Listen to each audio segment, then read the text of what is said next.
Bapak, kami sungguh menaikkan syukur, terima kasih karena hamba-Mu Hardi Nurmadi diberi lagi kesempatan untuk menyampaikan firman Allah yang adalah kebenaran. Maka biarlah ketika hamba-Mu menyampaikan firman, biarlah sungguh inspirasi Roh Kudus terus mengalir dalam roh jiwa hamba-Mu.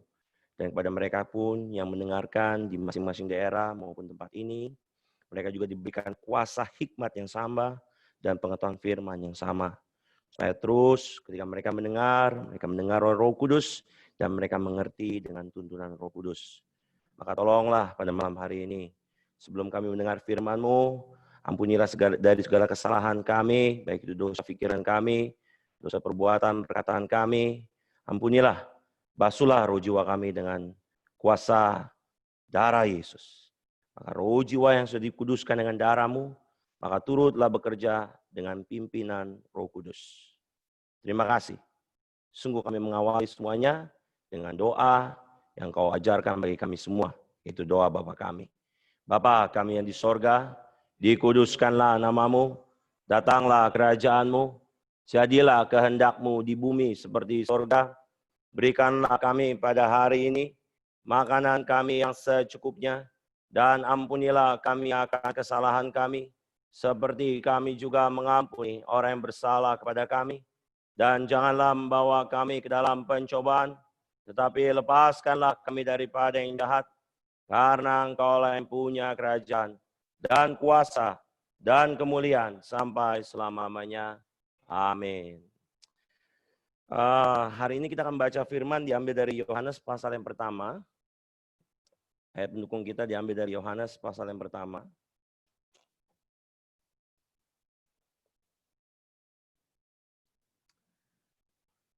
Yohanes pasal yang pertama, ayat yang pertama sampai dengan ayat yang kelima. Yohanes pasal yang pertama, ayat yang pertama sampai dengan ayat yang kelima. Sebagai ayat pembuka pada hari ini. Kita akan baca silih berganti. Kita akan baca silih berganti. Nanti ayat yang kelima kita akan baca bersama. Saya akan baca terlebih dahulu. Teman-teman dan Bapak Ibu sekalian yang ada di luar sana, baca di ayat berikutnya ya. Kita baca bergantian. Dan ayat yang kelima sekali lagi kita baca bersama dengan satu suara. Pada mulanya adalah firman, firman itu bersama-sama dengan Allah, dan firman itu adalah Allah. Ia pada mulanya bersama-sama dengan Allah. Segala sesuatu dijadikan oleh Dia, dan tanpa Dia tidak ada sesuatu pun yang telah jadi dari segala yang telah dijadikan. Dalam Dia ada hidup, dan hidup itu adalah terang manusia. Terang itu bersama, terang itu bercahaya di dalam kegelapan, dan kegelapan itu tidak menguasainya. Amin. Hari ini kita akan mendengar judul firman yang mengatakan bahwa Allah Bapa adalah hidup yang kekal. Hidup yang kekal. Ya. Jadi siapa itu Allah? Bapak Ibu sekalian dan teman-teman yang ada di rumah maupun di tempat ini. Siapa itu Allah? Kita harus mengenal Allah terlebih dahulu daripada apapun. Karena Allah adalah sebagai sumber kehidupan. Ya, jadi siapa itu Allah? Allah adalah yang kekal. Jadi Allah yang kekal itu artinya adalah Allah yang berada daripada mulanya, yang berada dengan sendirinya dan sendirian, Dia itu adalah Allah yang kekal. Maka karena Dia adalah Allah yang kekal, maka Dia adalah Allah yang memiliki satu-satunya kehidupan kekal. Jadi di luar Allah tidak ada kehidupan. Hanya ada di dalam Allah saja ada sebuah kehidupan. Jadi kehidupan hanya milik siapa? Kehidupan itu hanya milik Allah satu-satunya. Mengapa demikian? Karena Dialah satu-satunya yang tidak diciptakan. Ya. Apa yang kurang dari Allah? Tidak ada yang kurang dari Allah. Apakah Allah membutuhkan pelayanan kita? Apakah Allah kekurangan dalam segala hal atau segala sesuatu? Tidak. Dia tidak pernah kekurangan apa-apa. Mengapa demikian? Karena Dia adalah Allah yang kekal, yang berada dengan sendirinya. Pada mulanya, yang disebut dengan Allah adalah Bapa, Anak, dan Roh Kudus. Ya, sekali lagi saya katakan, yang disebut Allah pada mulanya, sebelum ada ciptaan itu, adalah Bapa, Anak, dan Roh Kudus. Sebelum ada sorga, sebelum ada angkasa, sebelum ada segala sesuatu ciptakan, itulah Bapa, Anak, Roh Kudus. Itulah Allah, pada mulanya Allah yang kekal. Ya. Jadi Bapa, Anak, Roh Kudus adalah Allah yang memiliki kehidupan yang kekal. Itulah Allah. Allah Bapa, dialah satu-satunya yang memiliki hidup kekal. Allah Anak, dia adalah yang menyatakan kehendak Allah kepada manusia, yang menyatakan Allah yang tidak kelihatan, itulah tugas dan fungsi dari anak Allah. Sedangkan Roh Kudus, apa fungsi dari Roh Kudus? Roh Kudus adalah yang menyaksikan, yang menyatakan kehendak Allah melalui firman, itu adalah fungsi dari Roh Kudus. Maka bagaimana Allah menyatakan bahwa Allah adalah yang memiliki kehidupan kekal? Yaitu dengan cara dia mengutus anaknya, yaitu Yesus Kristus. Maka di dalam Yohanes pasal 8, di dalam Yohanes pasal yang ke-6 dikatakan bahwa Allah adalah yang mengutus Yesus Kristus. Untuk apa Allah mengutus Yesus Kristus? Untuk menyatakan bahwa Allah saja yang memiliki hidup kekal satu-satunya. Maka hidup kekal yang Allah miliki, yang daripada mulanya, bagaimana kita dapat melihat, bagaimana kita dapat merasakan, bagaimana kita dapat memperolehnya, hanya melalui anaknya, yaitu Yesus Kristus. Maka 2000 tahun yang lalu, di dalam Filipi pasal yang kedua, ayat yang kelima, ayat yang keenam dikatakan, dialah satu-satunya kepribadian Allah yang keluar dari pangkuan Allah untuk menyatakan diri kepada manusia. Mengapa Yesus menyatakan diri kepada manusia? Karena dia adalah anak Allah yang datang sebagai yang merendahkan diri di hadapan Bapa. Ya, sekali lagi, mengapa Yesus Kristus sebagai anak Allah datang ke dalam dunia? Karena dia datang untuk merendahkan diri. Untuk apa dia merendahkan diri? Untuk menaklukkan dirinya. Untuk apa dia menaklukkan diri? Untuk melakukan kehendak Allah. Ya. Jadi sebenarnya antara Bapa, Anak, Roh Kudus itu adalah yang setara, Bapak Ibu. Jadi antara Bapa, Anak, Roh Kudus tidak ada hierarki sebenarnya. Tidak ada yang lebih tinggi di antara mereka. Seperti hidung, mata, telinga. Mana lebih tinggi? Mana lebih penting? Sebenarnya antara hidung, mata, dan telinga adalah tidak ada yang lebih tinggi atau tidak ada yang lebih penting. Semuanya penting. Bagaimana mata tanpa hidung? Bagaimana hidung tanpa mulut atau tanpa telinga? Ya, jadi semuanya adalah yang penting. Atau tidak ada hierarki di antara mereka. Semuanya adalah yang saling melengkapi. Demikian juga Allah Bapa, Anak, Roh Kudus adalah yang tidak ada hierarki. Ya. Jadi antara Bapa, Anak, Roh Kudus itulah adalah Allah yang berada daripada mulanya. Maka ketika kita mengatakan Allah pada mulanya, yaitu Bapa berada bersama dengan Anak. Ketika Bapa berada bersama dengan Anak, berada bersama dengan Roh Kudus. Itulah Allah pada mulanya. Jadi sekali lagi, jadi Bapa berada bersama dengan Anak pada mulanya, berada bersama dengan Roh Kudus. Itulah Allah pada mulanya, tanpa hierarki. Maka ketika Anak datang ke dalam dunia, posisi Anak itu sebagai apa? Dia sebagai anak Allah yang mengenakan tubuh, maka kita kenal sebagai anak manusia atau yang disebutnya Kristus. Mengapa dia demikian? Karena betul-betul dia merendahkan diri. Kalau Filipi pasal 2 ayat yang ke-5 dan 6 dikatakan, dialah yang mengosongkan diri. Artinya apa? Dia tidak menganggap kesetaraan sebagai milik yang dapat dipertahankan. Sebenarnya antara Bapa, Anak, Roh Kudus kita tahu setara. Tapi Anak tidak mau menganggap kesetaraannya itu. Dia lebih mau mengosongkan dirinya. Bagaimana dia mengosongkan dirinya? Dia mengambil rupa seorang hamba, yaitu manusia. Nah, coba kita baca dulu. Di dalam Filipi pasal yang kedua.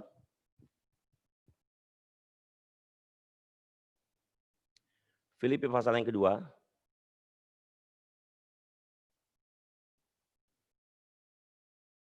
Ayat yang ke-5 dan ayat yang ke-6. Ya. Hendaklah kamu dalam hidupmu bersama menaruh pikiran dan perasaan yang terdapat juga dalam Kristus Yesus.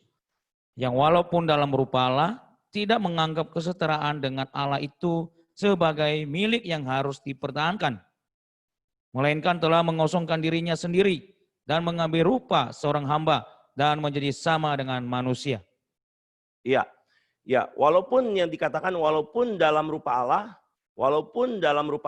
tetapi dia tidak menganggap kesetaraan sebagai milik yang harus dipertahankan. Tetapi dia malah mengosongkan diri. Untuk apa dia mengosongkan dirinya? Tujuan dia mengosongkan dirinya adalah untuk menyatakan kehendak Allah. Apa itu? Yaitu untuk memberikan hidup kepada manusia. Jadi Yesus datang ke dalam dunia itu untuk apa? Untuk memberikan hidupnya bagi manusia. Bukan untuk binatang, bukan untuk ternak, bukan untuk binatang piaraan, bukan. Tetapi Yesus datang itu khusus untuk manusia. Kenapa demikian? Karena dia satu-satunya yang menyatakan hidup Allah kepada manusia, itu Yesus Kristus. Ya. Jadi Yesus untuk apa? Yesus itu untuk memberikan hidupnya bagi manusia. Jadi banyak orang mengatakan Tuhan Yesus berkatilah kambing, domba, seperti itu, binatang piaraan. Tuhan Yesus berkatilah mungkin ikan-ikan saya atau apa, itu hal yang salah. Tapi Tuhan Yesus datang ke dalam dunia itu bukan untuk hal itu. Tapi dia datang untuk memberikan hidupnya. Untuk menyatakan kehendak Allah kepada manusia. Maka di dalam Yohanes pasal yang keempat, coba kita baca, Yohanes pasal 4, ayat yang ke-43,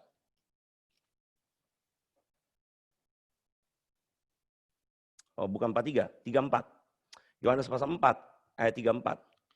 Kata Yesus kepada mereka, makananku ialah melakukan kehendak Dia yang mengutus aku dan menyelesaikan pekerjaannya. Iya, kata Yesus pada mereka, makananku ialah melakukan kehendak Dia yang mengutus aku dan menyelesaikan pekerjaannya. Jadi apa maksud tujuan Yesus datang ke dalam dunia ini adalah untuk melakukan kehendak Bapa, ya, untuk melakukan kehendak Bapanya. Apa melakukan kehendak Bapa? Untuk memberikan hidupnya. Untuk memberikan hidupnya kepada manusia.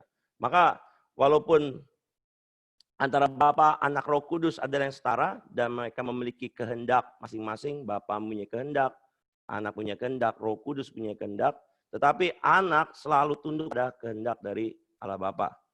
Ya, Anak selalu tunduk pada kehendak dari Allah Bapa. Maka kehendak Bapa adalah mengasihi, memberikan kehidupan bagi manusia, tetapi sebenarnya Anak punya kehendak. Maka pada waktu di Taman Getsemani dia berdoa dengan sungguh-sungguh. Tuhan, kalau boleh biarlah cawan ini berlalu daripadaku. Tapi Yesus mengatakan bukan kehendakku, tapi kehendak-Mu lah yang terjadi. Maka walaupun Anak itu dia memiliki kehendak, walaupun Anak itu setara dengan Bapa, tapi dia tidak mempertahankan kehendaknya. Tapi dia memilih untuk merendahkan diri, mengosongkan dirinya. Dia taat sampai mati di hadapan Bapa. Untuk ketaatan itulah maka dia dikaruniakan nama di atas segala nama. Maka coba kita lihat yuk. Kita lihat lagi. Di dalam Ibrani, pasal yang kedua.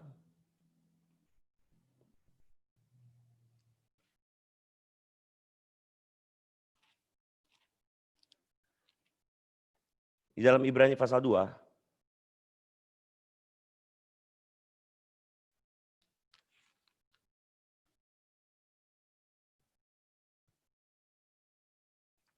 Ya.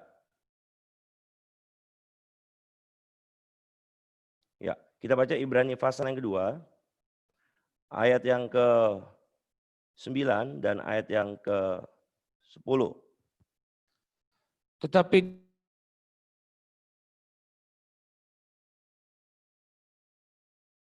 yaitu Yesus, kita lihat, yang oleh karena penderitaan maut dimahkotai dengan kemuliaan dan hormat, supaya oleh kasih karunia Allah ia mengalami maut bagi semua manusia. Iya, karena apa dia melakukan itu? Karena posisi dia adalah merendahkan diri. Dia tidak menganggap kesetaraan. Maka 2000 tahun yang lalu yang merendahkan diri, yang mengosongkan diri, yang mengambil rupa sebagai manusia, itu adalah Anak Allah. Maka dia datang, dia keluar dari Bapa.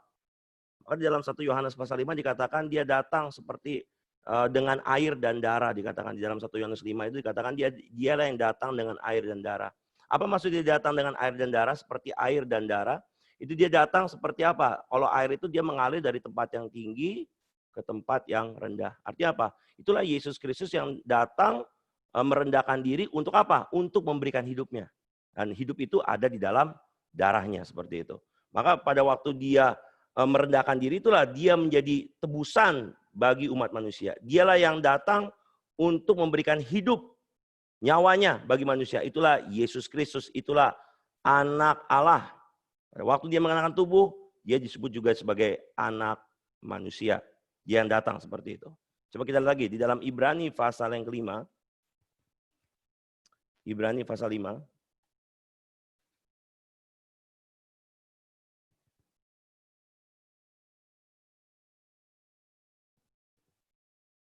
Ibrani pasal 5. Ayat yang ke-7. Ya. Dalam hidupnya sebagai manusia, ia telah mempersembahkan doa dan permohonan dengan ratap tangis dan keluhan kepada Dia yang sanggup menyelamatkannya dari maut, dan karena kesalehannya ia telah didengarkan. Ayat 8. Dan sekalipun ia adalah anak, ia telah belajar menjadi taat dari apa yang telah dideritanya. Terus. Dan sesudah ia mencapai kesempurnaannya, ia menjadi pokok keselamatan yang abadi bagi semua orang yang taat kepadanya. Dan ia dipanggil menjadi imam besar oleh Allah menurut peraturan Melkisedek. Iya, jadi pada waktu Yesus di dalam dunia ini pun, pada waktu dia mengosongkan dirinya, mengambil rupa sebagai manusia, dia harus taat. Bahkan dia memberikan nyawanya sekali lagi. Dia menumpahkan darahnya. Untuk apa? Untuk melakukan kehendak Bapa. Untuk apa? Untuk kemuliaan bagi Bapa. Jadi itu yang dia lakukan sebenarnya. Jadi mengapa Yesus mengambil rupa sebagai manusia? Sebenarnya tujuan utama dia mengambil rupa sebagai manusia itu adalah untuk melakukan kehendak Bapanya. Untuk kemuliaan bagi Bapa. Sampai dia digantung di kayu salib pun, itu karena posisi dia menaklukkan diri, karena dia merendahkan diri. Karena dia ingin melakukan kehendak Bapa untuk kemuliaan bagi Allah Bapa sampai selama-lamanya. Itulah tujuan Yesus Kristus mengenakan tubuh dan bahkan memberikan nyawanya bagi manusia. Seperti itu. Coba kita baca lagi di dalam Filipi pasal yang kedua. Filipi pasal yang kedua.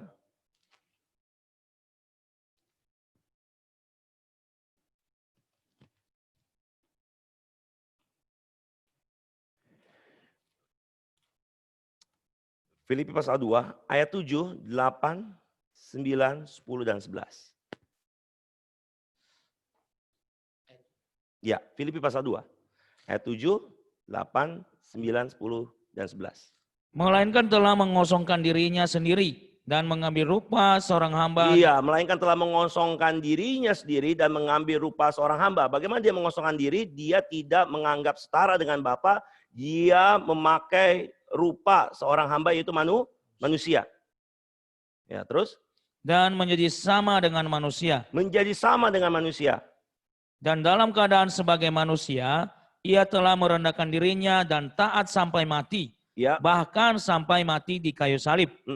Itulah sebabnya Allah sangat meninggikan dia dan mengaruniakan kepadanya nama di atas segala nama.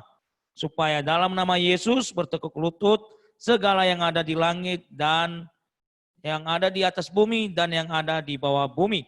Dan segala lidah mengaku Yesus Kristus adalah Tuhan bagi kemuliaan Allah Bapa. Ya, jadi mengapa dia melakukan itu semua? Hanya untuk kemuliaan bagi Allah Bapa. Dia ingin merendahkan diri, dia ingin mengosongkan diri. Mengapa dia ingin merendahkan, mengosongkan diri sebenarnya? Yaitu untuk sungguh-sungguh supaya dia hanya ingin menyatakan bahwa hanya Allah Bapa saja satu-satunya yang memiliki hidup kekal. Maka pada waktu anak itu keluar dari Bapa, apa yang terjadi? Pada waktu anak itu keluar dari Bapa, anak itu membawa hidup kekal yang Bapa berikan kepada dia. Dia membawa hidup kekal milik dia. Hidup kekal milik dia itu untuk apa? Dia tidak mau menganggap kesetaraan itu. Dia apa? Malah dia mengambil rupa sebagai manusia. Untuk apa? Untuk menumpahkan darahnya, untuk mengalami kematian. Untuk apa? Untuk menyerahkan nyawanya. Untuk menumpahkan kehidupan kekalnya, memberikan kehidupan kekal bagi manusia. Untuk apa? Sehingga pada waktu dia memberikan kehidupan kekalnya, apa yang terjadi? Maka Yesus Kristus, dia mati. Lalu dia bangkit. Kebangkitan itu, dengan apa dia mengalami kebangkitan? Dia bangkit bukan dengan hidup kekal milik diri dia sendiri. Karena kehidupan kekal diri dia yang ada di dalam darahnya itu menjadi tebusan bagi manusia. Menjadi kehidupan bagi manusia. Itu menjadi penghakiman bagi iblis. Dan itu menjadi kasih Allah yang abadi, yang kekal bagi manusia. Itulah darahnya, ada kehidupan anak Allah. Itulah kehidupan Yesus Kristus yang telah diberikan bagi manusia.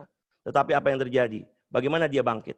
Dia bangkit bukan karena kehidupan yang dia miliki, tetapi kehidupan Bapa yang diberikan kepada anak. Oleh siapa? Oleh Roh Kudus. Mengapa dia melakukan semua itu? Karena dia merendahkan diri. Karena dia mengosongkan dirinya. Karena dia tidak menganggap kesetaraan sebagai milik yang dapat dipertahankan. Bapa, anak, Roh Kudus setara. Tetapi anak tidak menganggap kesetaraan sebagai milik yang dapat dipertahankan. Bapak Ibu yang saya kasihi, itulah yang disebut adalah pikiran, perasaan Kristus.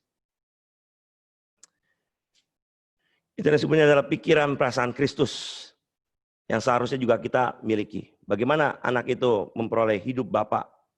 Yaitu dengan ketaatannya sampai mati. Mungkin Bapak Ibu yang saya kasihi dan teman-teman sekalian pernah mendengar firman yang mengatakan, Yesus pernah mengatakan, makanlah dagingku dan minumlah darahku. Seperti di dalam Yohanes pasal 6 ayat 52, 53 sampai 54.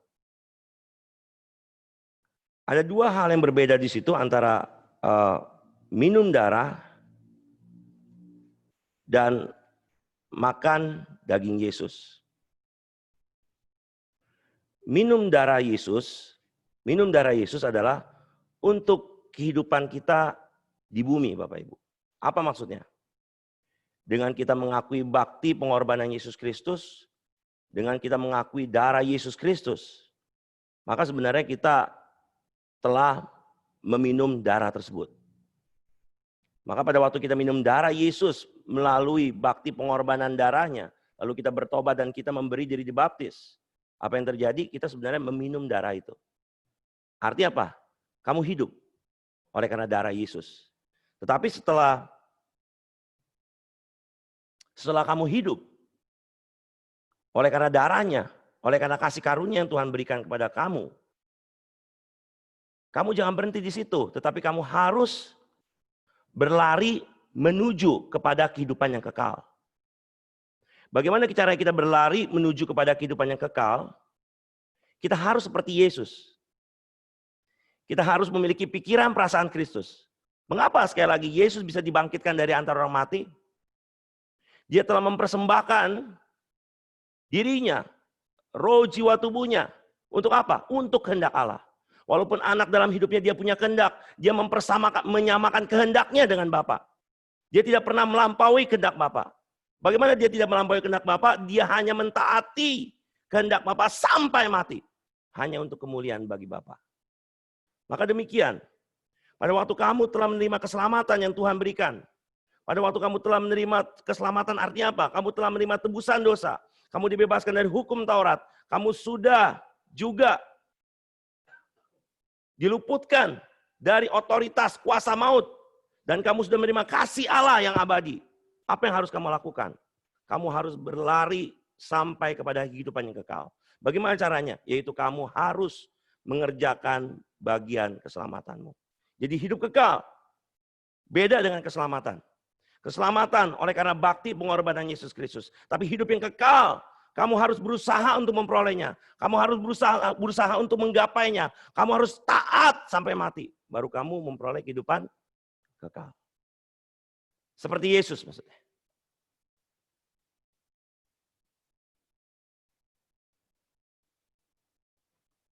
Banyak dari kita berpikir, ya cukup selamat saja. Setelah itu selesai.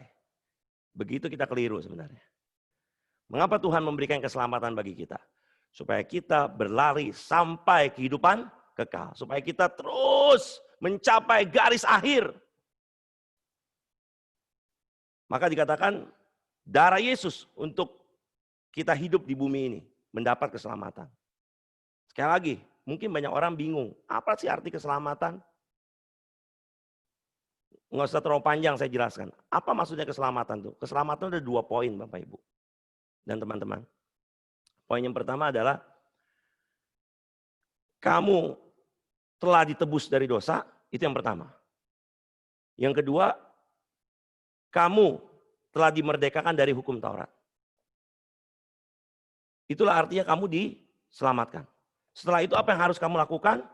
Karena kamu sudah telah dibebaskan dari dosa, dan kamu telah dibebaskan dari hukum Taurat, kamu harus mencapai tujuan akhir, yaitu hidup kekal. Hidup kekal itu adalah tujuan akhir dari kita, bukan keselamatan. Jadi keselamatan adalah permulaan untuk kita berlari masuk ke dalam kehidupan yang kekal. Maka bagaimana Allah memberikan kehidupan kekal bagi kita? Yesus mengatakan, kalau kamu sudah minum darahku, maka kamu betul-betul hidup.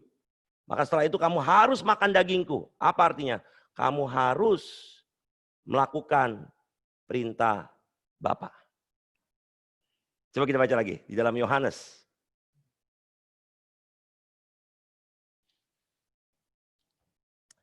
Yohanes pasal yang ke-12.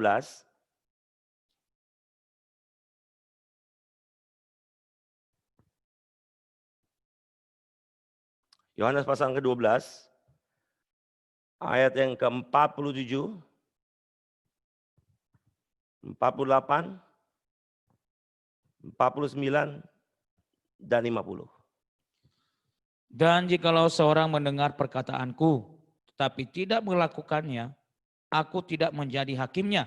Sebab aku datang bukan untuk menghakimi dunia, melainkan untuk menyelamatkannya. Barang siapa menolak aku dan tidak menerima perkataanku, ia sudah ada hakimnya, yaitu firman yang telah kukatakan. Itulah yang akan menjadi hakimnya pada akhir zaman. Sebab aku berkata-kata bukan dari diriku sendiri, tetapi Bapa yang mengutus aku. Dialah yang memerintahkan aku untuk mengatakan apa yang harus aku katakan dan aku sampaikan. Dan aku tahu bahwa perintahnya itu adalah hidup yang kekal. Bahwa perintah Bapa itu adalah hidup yang kekal. Jadi kalau kita lihat bagaimana Yesus itu berlari sampai garis akhir, yaitu dengan cara dia melakukan kehendak Bapaknya sampai akhir. Pada waktu dia menyelesaikan tugasnya itu, apa yang terjadi? Dia dianugerahkan nama, dia segala nama. Diberikan kemuliaan. Bukan kemuliaan di bumi ini, tapi kemuliaan di dalam sorga. Seperti itu. Jadi pada waktu kita menerima keselamatan itu, bagaimana cara kita memperoleh hidup kekal? Kita harus melakukan perintah Bapa. Maka juga di dalam apa yang terjadi ketika kita mengabaikan hal itu. Coba kita lihat di dalam Yohanes pasal yang ketiga.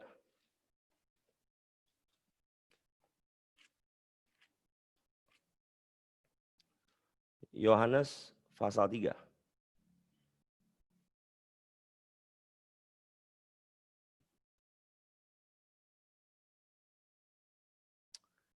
Iya.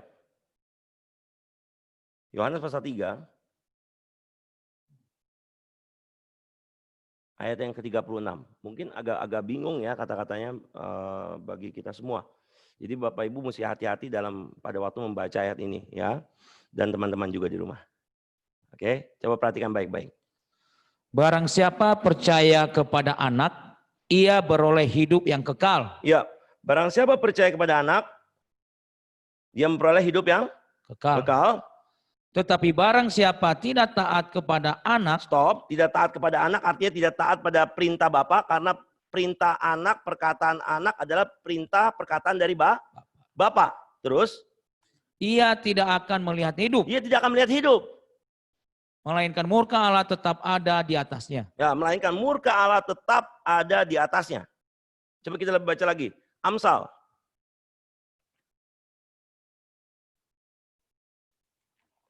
Amsal pasal yang pertama. Jadi Bapak Ibu harus ingat bahwa murka Allah tetap. Kamu percaya Yesus, bakti pengorbanannya, darahnya, kamu terima hidup di bumi ini. Kamu dapat hidup. Kamu dapat pengampunan, tebusan, kamu diselamatkan. Tetapi belum tentu kamu dapat masuk ke dalam hidup kekal.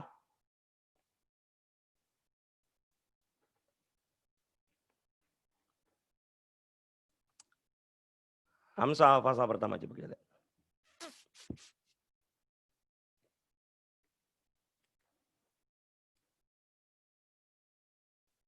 Ya. Jadi kita tidak bisa mengabaikan firman. Jadi setelah Bapak Ibu menerima keselamatan, Bapak Ibu harus melanjutkan kehidupan iman kita. Bagaimana caranya? Bapak Ibu tidak boleh atau teman-teman tidak boleh mengabaikan firman. Pada waktu Bapak Ibu atau teman-teman mengabaikan firman, apa yang terjadi? Tetap murka Allah tetap ada pada kita. Ya, itu kita harus hati-hati. Coba kita lihat Amsal. Amsal pasal pertama dia. Coba kita lihat ayat yang ke-20.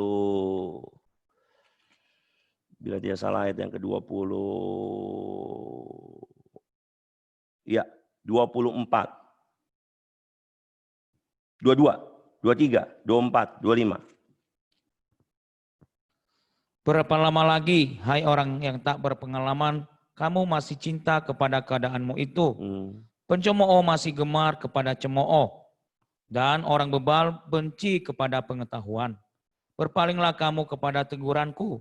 Sesungguhnya aku hendak mencurahkan isi hatiku kepadamu dan memberitahukan perkataanku kepadamu.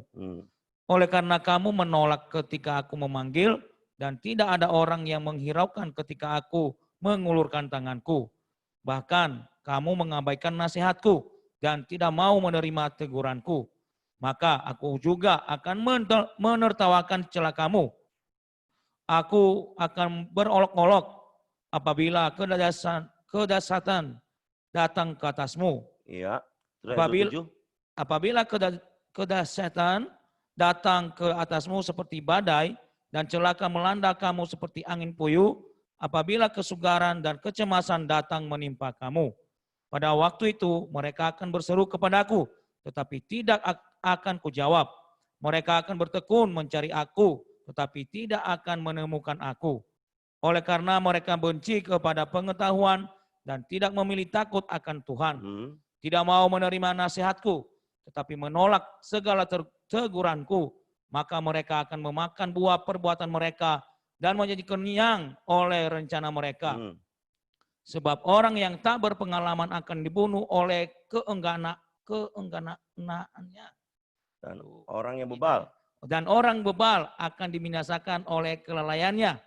Tetapi siapa mendengarkan aku, ia akan tinggal dengan aman, terlindung daripada kedahsyatan malapetaka. Iya. Jadi bagaimanapun setelah kita menerima keselamatan, maka kita harus memperoleh kehidupan yang kekal. Jadi bagaimana cara kita memperoleh kehidupan kekal daripada Allah? Kita harus terus melakukan setiap perintah Bapak yang dikatakan oleh anak itu. Terus kita harus melanjutkan itu. Pada waktu kita melakukan itu, apa yang terjadi? Tujuan kita jelas, yaitu pada kehidupan yang kekal. Nah, bagaimana caranya kita melanjutkan kehidupan itu? Seperti seorang bayi yang ada di dalam rahim ibu.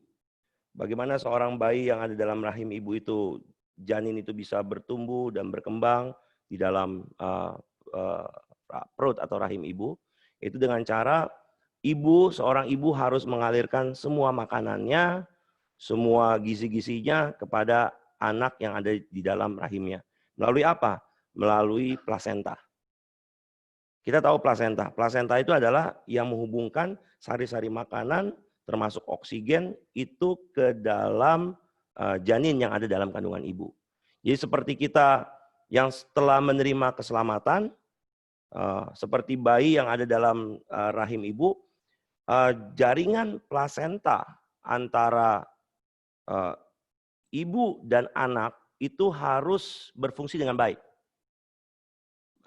Banyak ibu yang gagal melahirkan anaknya. Kenapa demikian? Atau anaknya bertumbuh kecil di dalam rahim ibu karena plasenta mengalami pengapuran. Maka apa yang terjadi? Bayi di dalam rahim ibu itu mengalami kesulitan untuk menyerap oksigen dan makanan. Apa yang terjadi? Anak itu akan bisa lahir, bisa juga mati. Mungkin kalau lahir pun prematur, sangat kecil sekali. Jadi banyak hal-hal demikian. Nah, jadi kita juga sama pada waktu kita mengalami menerima keselamatan oleh Yesus Kristus, oleh bakti pengorbanan dan darahnya, apa yang terjadi? Kita yang hidup oleh karena Kristus, kita harus dialiri makanan. Kita harus dialiri makanan dan oksigen. Bagaimana caranya kita dialiri makanan dan oksigen? Yaitu melalui firman dan Roh Kudus. Gitu. Jadi melalui firman dan Roh Kudus itu, dua hal itu yang membuat kita tetap terjaga dan hidup sampai kepada hidupan kekal. Maka oleh karena itu, bagaimana oksigen dan firman itu bisa mengalir? Yaitu melalui tugas dari Roh Kudus yang keluar dari Bapa. Maka kalau Yesus keluar dari Bapa, dia merendahkan diri, dia mengosongkan dirinya untuk menjadi tebusan, memberikan hidup. Sedangkan Roh Kudus yang keluar dari Bapa, dia adalah untuk membuat apa? Membuat oksigen atau makanan terus mengalir di dalam roh jiwa kita, di dalam roh jiwa manusia. Itu adalah tugas dari Roh Kudus. Maka Roh Kudus membuat jaringan dari Bapa kepada roh jiwa manusia. Seperti itu. Maka kalau kita lihat di dalam Yohanes pasal 15, jelas sekali dikatakan. Coba kita lihat. Yohanes pasal 15.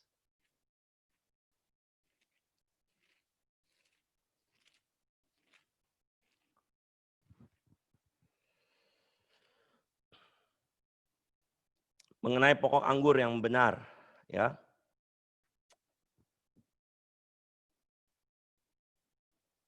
Kita baca di ayat pertama, kedua, ketiga, keempat, dan kelima. Sampai 6 aja. Akulah pokok anggur yang benar dan Bapakulah pengusahanya.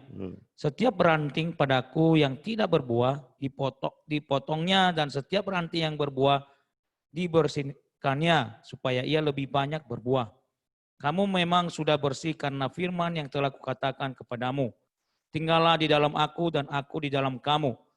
Sama seperti ranting tidak dapat berbuah dari dirinya sendiri kalau ia tidak tinggal pada pokok anggur.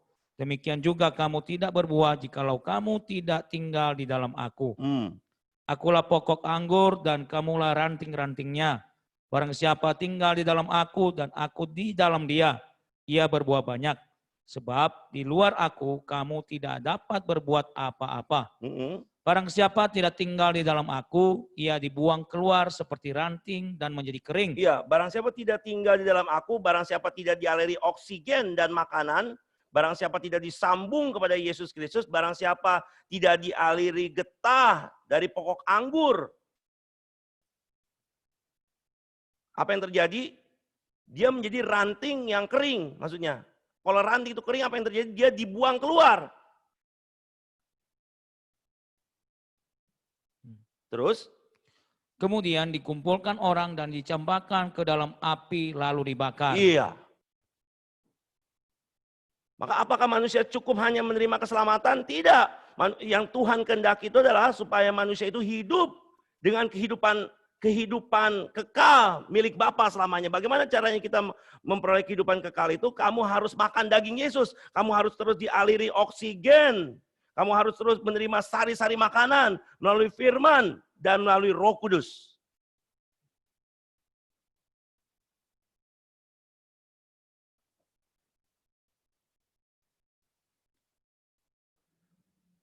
Menerima firman tidak semudah yang kita bayangkan, Bapak Ibu dan teman-teman yang saya kasih dalam Tuhan Yesus. Kalau kita mendengar banyak orang-orang berkhotbah pada masa kini, memang kita agak bingung apa itu firman atau sebuah perkataan manusia. Ketika teman-teman, Bapak Ibu sekalian di rumah ingin mendengar firman, Bapak Ibu tidak bisa mendengar firman instan begitu saja. Mungkin bisa hanya mendengar dengan telinga. Disimpan di dalam otak yang hanya volumenya itu sekitar 14-18%. Maka banyak orang yang setelah pulang dari gereja, mereka melangkah keluar, mereka lupa apa yang tadi sudah dibicarakan. Mendengar firman tidak cukup memiliki intelektual yang baik atau IQ yang tinggi. Intelektual dan IQ tinggi itu bagus sekali. lebih mudah untuk menerima firman. Itu sangat menolong sekali. Tetapi tidak cukup dengan itu. Untuk menerima firman, yaitu oksigen dan sari makanan bagi roh jiwa kita, itu dibutuhkan peranan dari Roh Kudus, Bapak Ibu yang saya kasih dan teman-teman. Peranan dari Roh Kudus. Maka pada waktu kita mendengar firman yang sifatnya adalah kebenaran, bukan perkataan manusia, Bapak Ibu memerlukan peranan dari Roh Kudus. Maka pada waktu Roh Kudus dia datang kepada manusia dan tinggal dalam roh jiwa manusia dalam perjanjian baru, dia memampukan kita, mengajar kita, mengingatkan kita, dan membuat kita mengerti akan semua apa yang Yesus katakan dan Yesus ajarkan, sehingga kita dapat mengerti yang disebutnya adalah kebenaran. Dalam perjanjian lama, orang-orang dalam perjanjian lama, mereka tidak menerima Roh Kudus.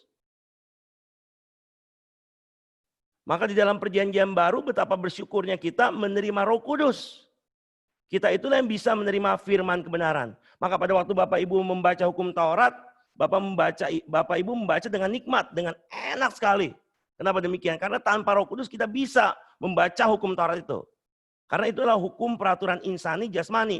Tetapi untuk membaca firman kebenaran yang adalah oksigen, sari makanan bagi roh jiwa kita, itu tidak bisa hanya dengan kasat mata atau pikiran kita saja. Tetapi itu membutuhkan peranan dari Roh Kudus. Roh Kudus itu yang mendorong roh jiwa manusia itu menerima firman. Maka pada waktu firman itu kebenaran itu hanya sampai di otak, itu belum disebut kebenaran.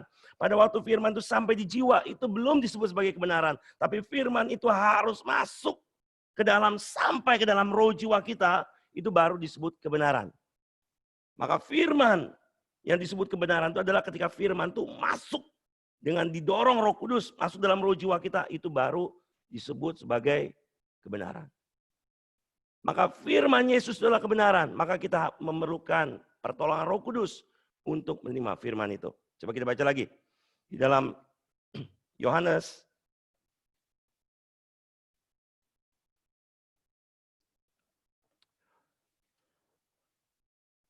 pasal 14 ayat yang ke-26. Tetapi penghibur, yaitu Roh Kudus, yang akan diutus oleh Bapa dalam namaku, dialah yang akan mengajarkan segala sesuatu kepadamu dan akan mengingatkan kamu akan semua yang telah kukatakan kepadamu. Ya. Tetapi penghibur itu Roh Kudus yang akan diutus oleh Bapa dalam namaku, dialah yang mengajarkan segala sesuatu. Dialah yang mengajarkan segala sesuatu. Apa yang dia ajarkan? Kebenaran. Apa itu? Perkataan Yesus yang adalah perkataan Bapa.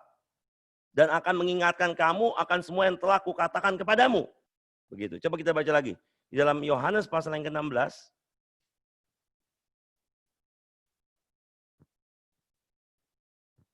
Ayat yang ke-13.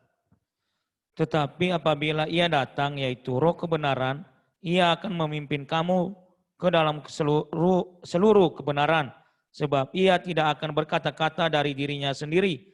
Tetapi segala sesuatu yang didengarnya, itulah yang akan dikatakannya, dan ia akan memberitakan kepadamu hal-hal yang akan datang. Iya, tetapi apabila ia datang, yaitu Roh kebenaran, ia akan memimpin kamu ke dalam seluruh kebenaran. Sebab ia tidak akan berkata-kata dari dirinya sendiri. Ya, jadi Roh kebenaran, ia akan memimpin kamu ke dalam seluruh kebenaran. Gitu. Jadi untuk mendengarkan firman kebenaran, maka mana yang kebenaran itu? Yang kebenaran itu adalah perkataan Yesus, yang adalah perkataan Bapa. Itu diulang lagi oleh Roh Kudus, maka pada waktu kita mendengar perkataan kebenaran itu, perintah Bapa itu untuk hidup kekal kita, itulah oksigen, itulah gizi bagi roh jiwa kita. Itulah gizinya, itulah oksigen bagi diri kita. Bagi roh jiwa kita maksudnya. Itu kamu harus menerimanya dengan Roh Kudus. Gitu. Ya, jadi tidak cukup hanya diterima dengan panca indera, tetapi harus memerlukan dorongan pimpinan dari Roh Kudus. Maka pada waktu kita menerima firman itu, apa yang terjadi? Apa yang terjadi? Kita menerima firman itu dalam roh jiwa kita, ada firman kebenaran. Apa yang terjadi? Maka Roh Kudus akan turut bekerja bersama kita. Maka di mana ada kebenaran, Roh Kudus menyaksikan kebenaran itu di dalam roh jiwa kita. Begitu. Baru itu disebutnya adalah kebenaran. Seperti itu. Ya. Ya. Jadi apa yang harus kita lakukan untuk hidup yang kekal ini? Ya, kita bukan hanya diselamatkan, tetapi kita harus terus mengisi roh jiwa kita dengan firman kehidupan kekal. Maka pada akhirnya, pada waktu kita melakukan kehendak Bapa sesuai dengan perintahnya, apa yang dilakukan oleh Yesus, itu kita lakukan, maka kita pun akan memperoleh hidup yang kekal. Bukan kehidupan dalam dunia ini, tapi kita akan menerima kemuliaan dalam kehidupan yang kekal seperti Yesus Kristus. Maka dia akan bangkit. Mengapa Yesus bangkit? Karena dia menyelesaikan apa yang dikerjakan, ya apa yang dikehendaki oleh Bapa. Dia menyelesaikan tugasnya, bahkan sampai menyerahkan nyawa. Untuk itulah Allah Bapa membangkitkan Yesus Kristus, memberikan hidup kekal Allah Bapa melalui Roh Kudus yang tinggal dalam Dia. Coba kita lihat yuk. Di dalam Roma pasal 8. Roma pasal 8.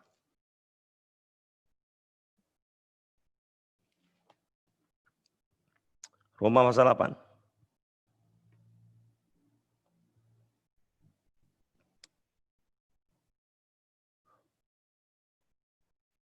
Ayat yang ke-10 dan ayat yang ke-11. Roma pasal 8 ayat 10 dan 11.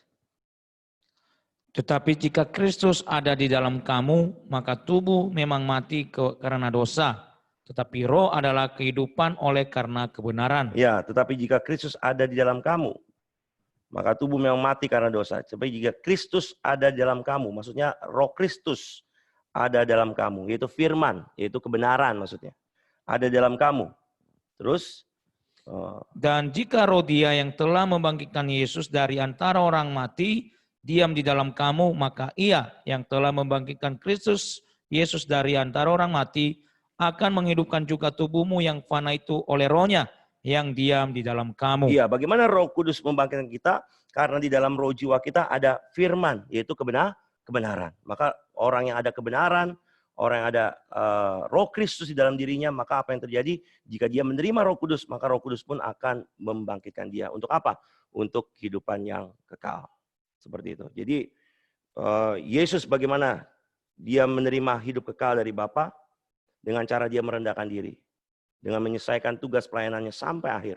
Maka Allah Bapa membangkitkan Yesus Kristus. Demikian pun kita. Jika kita ingin bangkit untuk hidup yang kekal, apa yang harus kita lakukan? Kita pun harus menerima kehidupan Allah Bapa. Bagaimana cara kita menerima kehidupan Allah Bapa? Maka pada waktu kita hidup untuk Kristus. Kita hidup melakukan setiap kehendak Bapa. Setiap perintahnya kita harus lakukan. Maka pada waktu kita tinggal dalam firman-Nya, maka apa yang terjadi? Pada akhirnya Roh Kudus akan membangkitkan roh jiwa kita dari antara orang mati. Itulah bagaimana caranya kita menerima kehidupan kekal milik Bapa. Seperti itu. Tuhan Yesus memberkati, mari kita berdoa. Bapak kami sungguh menaikkan syukur, terima kasih karena hari ini kami mendengar lagi mengenai firman bahwa Allah Bapa adalah hidup yang kekal.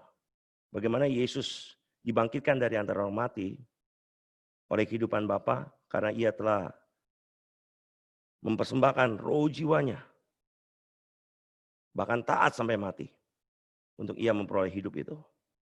Maka Bapa melalui Roh Kudus yang tinggal dalam dirinya membangkitkan Dia dari antara orang mati. Demikian juga kami semua anak-anak-Mu yang telah menerima kasih karunia-Mu. Kami tidak berhenti di situ, puas dengan kasih karunia.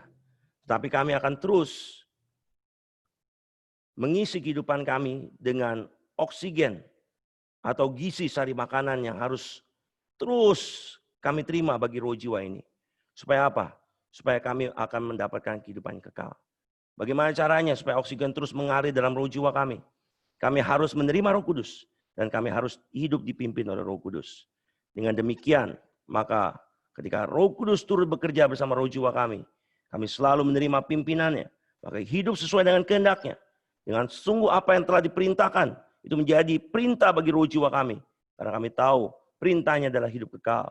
Maka biarlah kami yang hidup oleh Roh Kudus, kami terus berlari sampai menuju kehidupan yang kekal. Bapa, tolonglah kami semua, supaya kami sungguh-sungguh mengerti akan firman pada malam hari ini. Maka pimpinan Roh Kudus menyertai kami semua senantiasa. Terima kasih. Dalam nama Yesus, demi nama Yesus kami berdoa, mengucap syukur. Amin.